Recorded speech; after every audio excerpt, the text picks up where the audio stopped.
L'eau, source de vie, c'est généralement la formule utilisée pour dire combien cette ressource naturelle est au cœur de l'existence de l'être humain et de l'espèce animale. Sans l'eau, il n'y a pas de paix. Paix à soi-même, parce que pour que nous puissions faire la lessive, il nous faut de l'eau. Pour pouvoir se laver, il nous faut de l'eau. Pour faire de la vaisselle, il faut de l'eau. Lorsque nous avons soif, pour étancher notre soif, il nous faut de l'eau. C'est autant d'actes de la vie courante sans lesquels on ne saurait être en paix vis-à-vis de soi-même. Également, lorsque nous considérons le vivre ensemble entre les hommes, eh bien, nous avons besoin également de l'eau. Parce que l'absence de l'eau est source de conflits qui peuvent parfois dégénérer. Si elle peut procurer la paix intérieure, faciliter le vivre ensemble, l'eau peut être également source de conflits dans bien de cas. C'est en cela que le thème de la Journée mondiale de l'eau, l'eau pour la paix, est assez évocateur. Il met l'accent sur la nécessité de mieux gérer l'or bleu pour préserver la paix.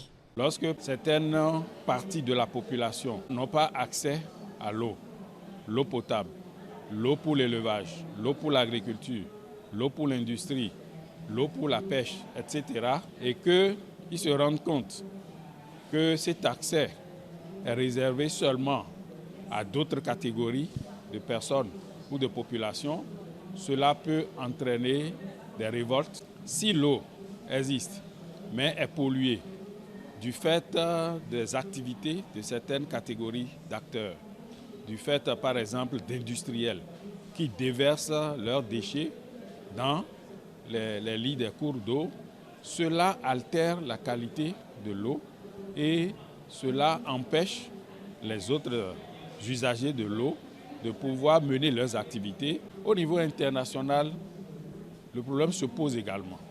Lorsque nous avons des ressources en eau qui sont partagées par plusieurs pays. Le Bénin n'est pas à l'abri des tensions ou conflits liés à l'eau. Les questions liées à la transhumance, le changement climatique, l'activité humaine et bien d'autres facteurs l'exposent d'ailleurs. Notre pays, du nord au sud, la répartition de l'eau est inégale. Vous avez des régions où il y a beaucoup d'eau, mais vous avez d'autres régions où on n'a pas de l'eau. C'est naturel à cause des formations géologiques. La démographie fait qu'on est de plus en plus nombreux et cela va avec la demande en eau qui devient importante. Mais non seulement ça, c'est que lorsque vous développez l'agriculture, donc vous augmentez donc, la demande en eau. Les années à venir, la demande en eau va augmenter et ça peut être potentiellement source de conflit. Et on voit aussi qu'avec l'amélioration de la qualité de vie, ça va aussi avec une demande croissante au niveau ménage. Donc plus la qualité de vie donc, des ménages augmente, plus on utilise plus de l'eau. Donc c'est pour ça que les pays doivent faire des efforts. Il y a plusieurs zones où il y a des tensions, des conflits, parfois ouverts, parfois latents. Et comme vous le savez, généralement autour de l'eau, l'agriculture et l'élevage sont souvent en contradiction.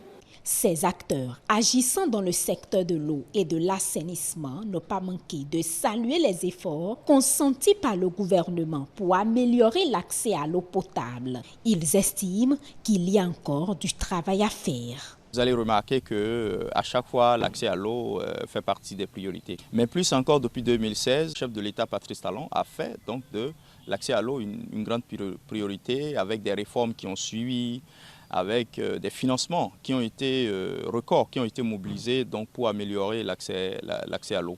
Aujourd'hui, en milieu rural comme en milieu urbain, nous sommes au-delà de 70%. Des pas se font, mais ce n'est pas encore ce qu'il faut. Parce que vous ne pouvez pas vous imaginer qu'à Cotonou, à partir d'une heure donnée, qu'on ne puisse pas ouvrir le robinet et avoir de l'eau. Il y a encore à faire.